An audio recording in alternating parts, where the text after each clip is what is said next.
So you're listening to Franchise Interviews, and we're speaking with Jackie Jordan and Chris Gaba of Central Bark. And Central Bark has taken daycare to a whole new level with their unique whole dog care approach, which integrates a full range of fun services specifically balanced to nurture your dog's whole health, their physical, mental, and emotional well-being. These services and products adapt with your dog as they grow and develop, helping nurture and support them throughout their whole lifetime. I was thinking, Jackie and Chris, this might be a good time to talk about, one of the themes of our show, is we've always mentioned to our listeners is we say, look towards the industry. Is there growth in the industry or is the industry declining? This industry, since I've gotten involved in franchising and studying the industry, it seems like it just keeps getting bigger and bigger. I know the numbers are in the billions. It's probably hard to even keep track at this point, but I guess it's safe to say it's a pretty big market, isn't it? And it seems like it's a growing market as well. It's a huge market. In 2018, it was over $72 billion. Wow. So that's incredible. Huge growth year over year, 73% increase over the past 10 years. So that's amazing. It's just, isn't it? It really is. It is. The forecasts indicate about a 4% increase annually for the pet services industry. What's really kind of neat now is the non-veterinary related pet services are expected to be about $8 billion in sales. And that's up 6% over since like 2013. So it's a steady incline. They kind of call pets, the pet services recession proof.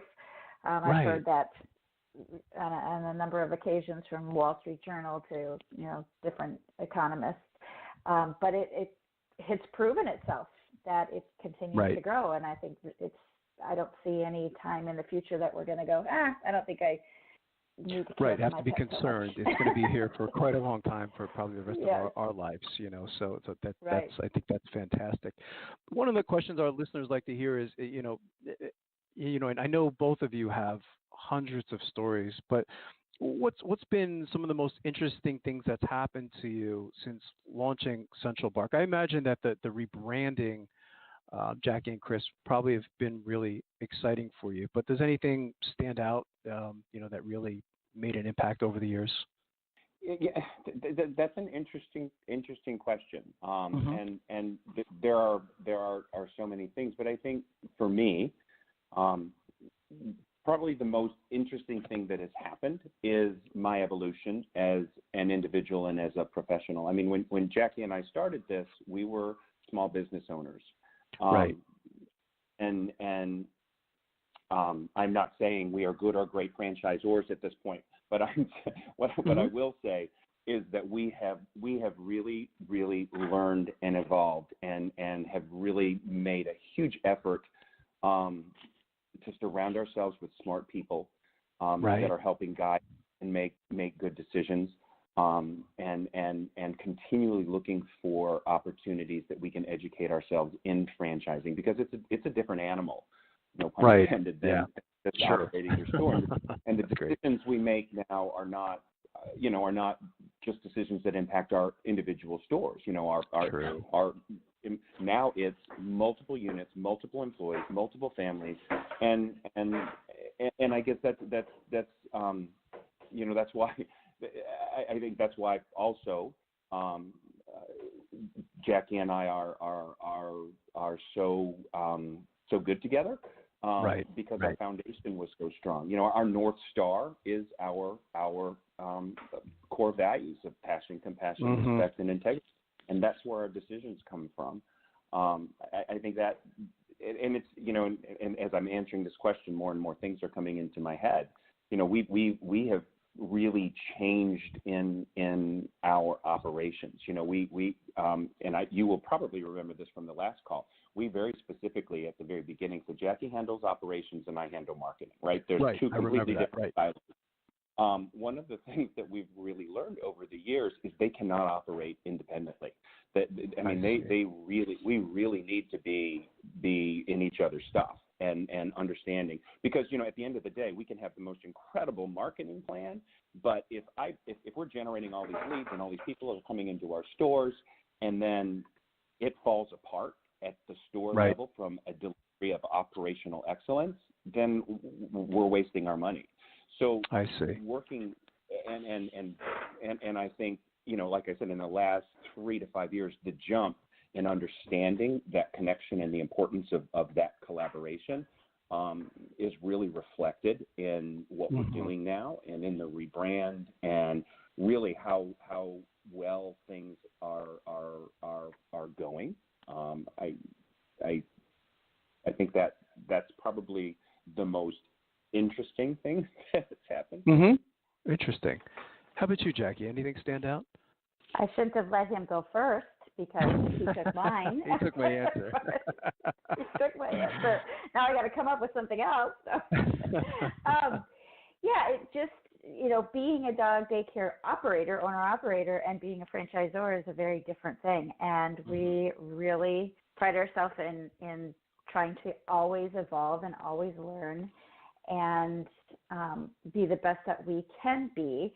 And, right. We've learned some hard lessons, and, we try to take those lessons just like in life and right. come out, better for it. So I think, and the other thing that I think I can say for this question is that I've been doing this for 23 years, and it feels like yesterday that I just started. Wow. I love it as much now as I did 23 years ago, and I can't believe 23 years has gone by. Right. So I remember when I first opened, and I thought, okay, just get through your first year, and then I got through my first year, and then the next hurdle is, okay, get to year 5, got through that. Right. It's just flowed by, and I have as much excitement for the business part of it as I do the dogs. And that's amazing. Probably what drives both Chris and I. I know we both feel the same way on that. It's nice to hit those milestones, isn't it, Jackie and Chris? You say the right. 5-year mark, 10-year mark, 15-year mark. And you say, it really is, and it's amazing that you said, Jackie. And I know Chris, I know you feel this way too. Is that you enjoy it just as much today as you did on the first day you started, and not a lot of people can say that, can they? No. About their jobs. Quickers. And you know what else about that? And I'm not like I'm just realizing this at this moment, but as you were talking, Jackie, it was coming to me. The other thing about it is our partnership. Right. We've lasted than most marriages. Yes, right. That's a very good point. That's a very good point. 43% in this country, and part of what makes this so good for me is Jackie. And I'm trying to think of the right word because we are business partners, and where I lack, she has, and vice versa. So we really complement each other in such a great way. But also what is involved in that partnership and respect and trust is an incredible friendship. I don't know very many business partners that are as good friends as we are, and that doesn't mean we don't disagree. We passionately disagree on some things, but in an incredibly respectful way, and we're always able to come back to our center. And it wouldn't be a healthy relationship if we didn't have those moments where we're passionately discussing things. But it's because that's who we are as people. Jackie's just amazing, and I think she compliments me. And the other thing that she does for me is she holds me and expects me to do my best for her. And she never, and that expectation makes me work harder for her and for us and for what we're trying to build. And I don't know how many relationships are able to. I don't know how many other friendships, relationships, or partnerships that I have other than my marriage that I have that kind of situation with. Right.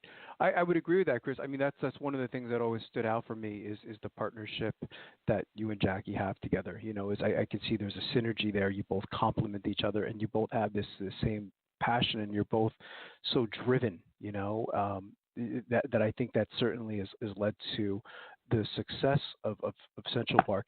Maybe we could talk a little bit about the characteristics you look for in your franchisees. I was reading something that both of you do.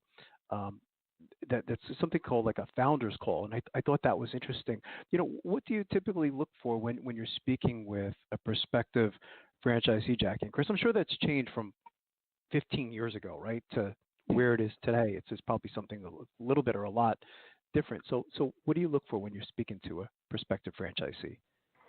Well, one of the biggest things that I know that I look for is that you not only have to have the passion for the dogs, right, which I think is what we really focused on in the beginning, that, it was all about the dogs. Right. And we weren't necessarily getting the best business people, perhaps. Right. So what we're looking at now is you really have to have a passion for business. Yes. And the better business you are, the more passion you can have about the dogs because the more you can give back. So we really, I think that's a big part of what's changed in who we look for. They also have to, one of the questions that or the discussions that we have with prospects is, when things get tough, what do you do? Right. Because so many people rely on the franchise system to just be the end-all, be-all. Sure, and of course. We can certainly take away a lot of the questions and help you along the way, but you got to have the gumption to do it. Of course. And so we really look for people who are, I don't fail. I'm not going to give up. Right. If something goes wrong, I just got to figure out another way to do it. Or, so that's something that we really, really look for. And then just really being a team player. A franchise system is about being part of something bigger than yourself. Sure. And if you're really a entrepreneur, a real self-starter, individual thinking kind of person, a franchise probably is not the best route to go. Yeah. Whereas somebody who says, hey, I don't want to reinvent the wheel, you've got something really good here, right, and I want to be a part of it, that makes a really good franchisee. They have an appreciation for the system, Jackie, which I think is important, and it's interesting, of course, as I said earlier, you and Chris having that background from corporate America, it does make sense. Chris, I remember you talking about Michael Gerber, and you talked about the importance of working on the business, not in the business, right? I mean, working in the business, where you just find yourself, working with the dogs and things like that, and that's great and everything like that. But you really have to work on the business, don't you? Yeah, I mean, and it's a thing that we say to our franchisees all the time. When you first open up, you're going to be in it. I mean, you're going to be in it all the way. Sure. But if you stay there and don't follow how we're guiding you, then ultimately you're going to realize you've purchased a job. I see what you're saying, right. Versus made an investment to create wealth. Because at some point, if you don't pull the trigger on working on your business rather than in it and having trained and a trusted staff to deliver on our brand promise, then again, you're going to have bought a job. And that's not what we want. Right. That's well said. What's the training like today, Jackie and Chris? I mean, when, you decide, that you do indeed like them, they like you, and they do want to come on board as a franchisee. How's the training today in 2019? We, better? Nobody is really, it's always getting better. We can always, again, we're lifelong learners, and so we ask for feedback after each training session to make sure that we can be better next time.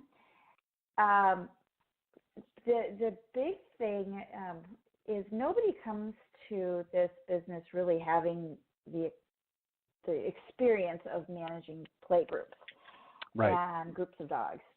So that's probably the biggest eye-opener for most of our franchisees, and we spend a significant amount of time with, so that they really have an appreciation for how much work goes into managing all those dogs. Right. But then, really it's the business, and how do you market it, and how do you get people through your doors, and how do you provide the best service that you possibly can to those that do come in. And so we spend a lot of time talking about that, and telling stories about things that have happened in the past. I mean, we've got lots of years and years of experience that we can help them with and share with our franchisees. So training is 2 weeks on site at our Fort Lauderdale store, and then another week in their stores before they open. But it really starts from day one. When they sign on, they get a partner that they work with through the financing process, site selection. So it's an educational process from day one. You hit the ground running. That's great. And that's what you're getting. Go ahead, Chris. I'm sorry. And we're governed by this document, right? That we signed this agreement, and it says we're going to deliver X number of hours of training and time. And you know what? We go way beyond that. I mean, like Jackie said, we start training the second that they come on board, because if they're successful, we're successful. And it's just like in the store. If you don't train your employees well, they're not going to deliver well. If we don't train these franchisees well, I think the other thing that about our training that has changed tremendously as we've evolved as a company, we have the most incredible group of people working for us now that are so experienced and so smart. I mean, Teresa Baker has so many years in franchising on the business side, and so many years with much bigger concepts than us. She's working with our franchisees every day. We have Athena and Carla. Athena managed one of our stores for most successful stores for I don't even know how many years, and now she's working over 10 years. With our franchisees. So the level of experience that she brings, not only from the dog handling and the the dog behavior standpoint, because she's incredibly proficient there, but from the business side and from the marketing side, because she did it all from behind the counter managing the store. And then Carla has joined our team as well, who is a certified dog trainer, has worked in our facilities. She's phenomenal. I just think we have our new marketing brand manager, from the creative side to the strategy side. We've just really complemented our team with some really stellar players that are making our training so much better and helping our franchisees achieve their goals faster. That's terrific.